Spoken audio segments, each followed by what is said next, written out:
Here we are in groove 1. Here's everybody. Okay, let's bust this down to just pull the bass player out of the bottom. This guy. And let's bring drums back so he can hear himself. No cymbals, no fills, just bass player. Back to the top of the tune. A descending idea here. He's also popping the bottom note, but coming down, and he's playing licks at the end of the phrase, just like the guitar player did. Okay, let me stop here, and I'm going to go back to the beginning. I'll play just the bass player and the drummer from the very, very get-go, and we can hear how, even though the bass player is playing a single line, a single contour, he's having different concepts on each verse of the tune.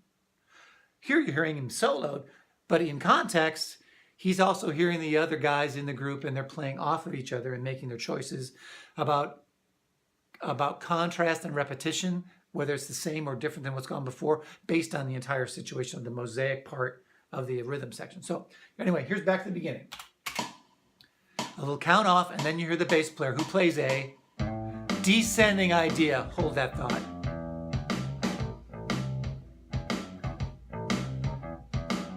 That's the idea of his first verse bass line.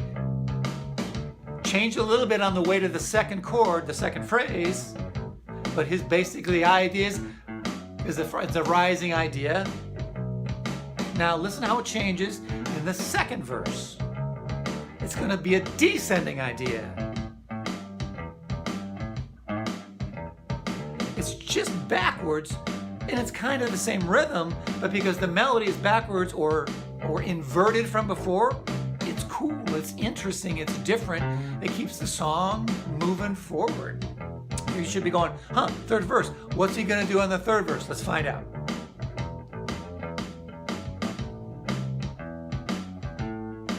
That was a combination. He walks up one, and then comes down the second measure, really. 1, 2, 3, 4. So he's taken the concept of verse 1 and the concept of verse 2 and combined them into the third one. Here's the fourth verse. This is where the melody comes back in the big picture. What's the bass player do here?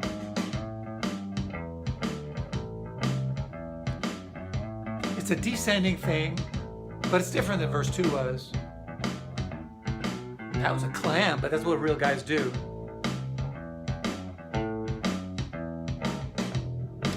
Remember that guitar player that had a hole in it? The bass player plays in the hole, and then the guitar player will add on. But that bass line wouldn't have worked if the guitar player had filled the hole and crammed a bunch of notes in there. He left space for the bass player to play a thing, and they all came back at the end. Hear how different the bass was on every single one? Let me play just a little of that and bring everybody back.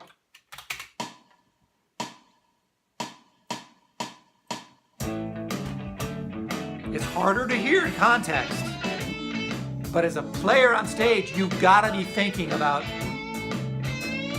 how do I contrast with the guys around me? How do I reinforce or play things that are similar to the guys behind me? And how do I hear the big picture of the tune, keep it moving forward, but make sure everything hangs together? Okay? Next time we're going to look at the piano player. What's he doing? The keyboard player.